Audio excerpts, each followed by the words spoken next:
Assalamualaikum warahmatullahi wabarakatuh.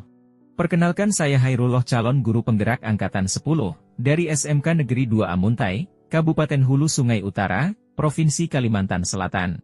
Berikut saya akan memaparkan jurnal refleksi dwi mingguan yang saya buat. Selamat menyaksikan. Kegiatan dwi mingguan kelima yang dimulai pada tanggal 6 Juni sampai dengan 22 Juni 2024.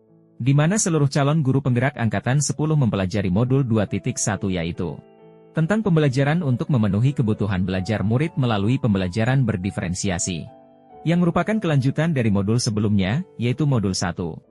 Menginjak pada pembelajaran modul 2 ini, kegiatan CGP diawali dengan melakukan pretest pada tanggal 6 Juni 2024 sebanyak 18 soal dalam bentuk pilihan ganda. Kemudian kegiatan dilanjutkan dengan mengikuti rangkaian kegiatan pelatihan di LMS, Learning Management System, sesuai dengan jadwal yang telah ditentukan yang dipandu oleh pengajar praktik, fasilitator dan instruktur. Seperti sebelumnya, kegiatan pelatihan ini mengikuti alur merdeka, yaitu mulai dari diri, eksplorasi konsep, ruang kolaborasi, demonstrasi kontekstual, elaborasi pemahaman, koneksi antar materi dan aksi nyata.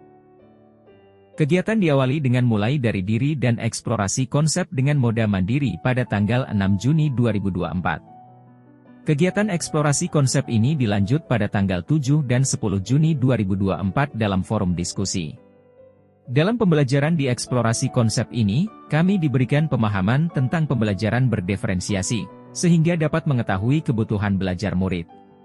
Selanjutnya adalah kegiatan video conference diskusi mandiri di alur ruang kolaborasi pada tanggal 11 Juni 2024. Kelas dibagi menjadi 3 kelompok dan saya masuk dalam kelompok 1 bersama rekan CGP lain yaitu Bapak Noraini, Pak Ahyar, Pak Resvan dan Pak Dayak. Kelompok kami berdiskusi untuk menganalisis skenario situasi yang terjadi di SMK tentang apa kebutuhan belajar murid yang berusaha dipenuhi guru tersebut, bagaimana cara guru tersebut menentukan kebutuhan belajar muridnya, strategi pembelajaran berdiferensiasi apa yang digunakan, serta bagaimana guru tersebut melakukan penilaian. Hasil diskusi kemudian dipresentasikan pada kegiatan video conference diskusi mandiri di alur ruang kolaborasi pada tanggal 12 Juni 2024. Kegiatan berikutnya adalah demonstrasi kontekstual pada tanggal 13 dan 14 Juni 2024. Pada kegiatan demonstrasi kontekstual ini CGP berlatih membuat RPP berdiferensiasi. Selanjutnya adalah kegiatan diskusi virtual elaborasi pemahaman modul 2.2 bersama instruktur Ibu Liza Megasari. Pada sesi 2 pukul 15.30 sampai pukul 17 WITA, tanggal 20 Juni 2024. Dilanjutkan kegiatan koneksi antar materi dengan membuat media informasi tentang kesimpulan dari pembelajaran berdiferensiasi, alasan pembelajaran berdiferensiasi dapat memenuhi kebutuhan belajar murid dan membantu mencapai hasil belajar yang optimal serta keterkaitan konsep pembelajaran berdiferensiasi dengan materi pada modul 1.1, 1.2, 1.3, 1.4. Dan diakhiri dengan aksi nyata berisi pemahaman saya tentang modul 2.1 yang diterapkan secara nyata. Di aksi nyata ini saya belajar menerapkan RPP pembelajaran berdiferensiasi pada mata pelajaran yang saya ampu yaitu asisten perawat dan caregiver pada materi perawatan luka dasar, di jurusan asisten perawata kelas 11 di SMK Negeri 2 Amuntai. Selama kurun waktu 2 minggu mempelajari modul 2.1 tentang pembelajaran untuk memenuhi kebutuhan belajar murid, saya merasakan berbagai macam perasaan dan selalu bersyukur mendapatkan wawasan baru yang belum pernah saya dapatkan sebelumnya. Pada modul ini saya mendapatkan banyak ilmu tentang pemenuhan kebutuhan belajar murid melalui pembelajaran berdiferensiasi, dan harapan saya dapat mewujudkan pembelajaran berdiferensiasi di kelas saya ampu serta mampu konsisten untuk menerapkannya dalam pembelajaran saya. Saya memiliki semangat baru untuk membagikan ilmu yang saya peroleh ini kepada teman sejawat saya.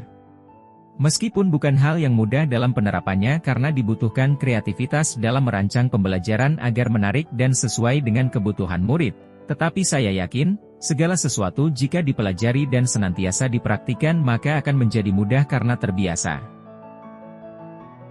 Pada bagian pembelajaran saya mempelajari bahwa, pembelajaran berdiferensiasi merupakan adalah usaha guru untuk menyesuaikan proses pembelajaran di kelas untuk memenuhi kebutuhan belajar individu murid.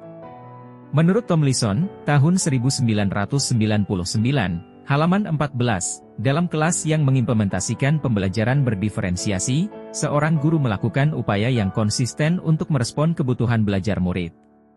Pembelajaran berdiferensiasi juga dapat diartikan sebagai serangkaian keputusan masuk akal, common sense, yang dibuat oleh guru yang berorientasi kepada kebutuhan murid.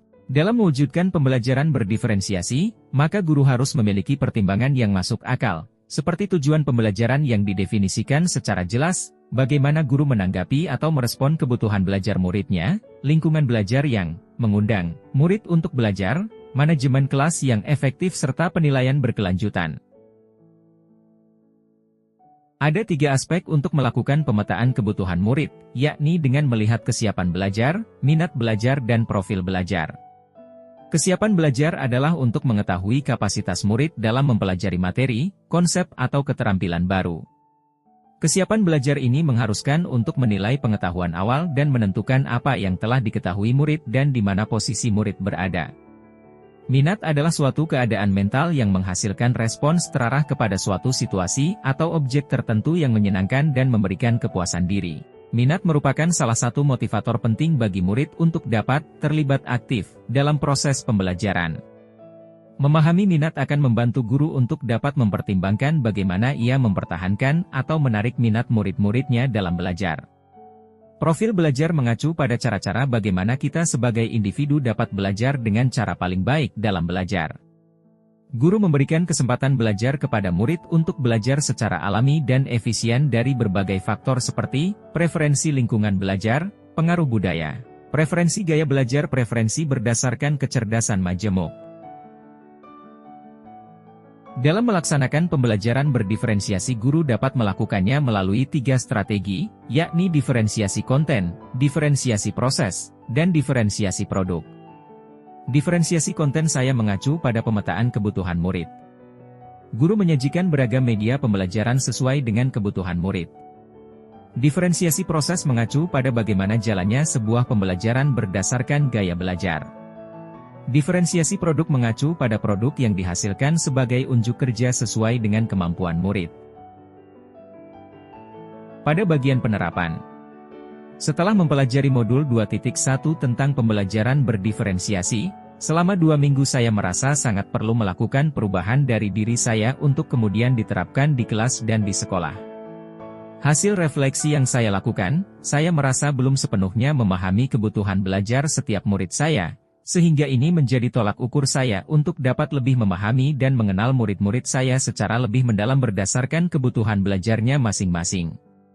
Sebagai langkah awal untuk penerapan, saya akan mulai memetakan kebutuhan belajar murid di kelas saya dan merencanakan pembelajaran berdiferensiasi dengan berkolaborasi bersama rekan sejawat, sehingga diharapkan mampu menciptakan proses pembelajaran yang berpihak pada murid agar mereka merasa aman, nyaman dan menyenangkan dalam melaksanakan proses pembelajaran yang dijalaninya, dapat tercipta suasana belajar yang kondusif, terciptanya peningkatan kualitas pendidikan ke arah yang lebih baik serta menumbuhkan murid berkarakter profil pelajar Pancasila.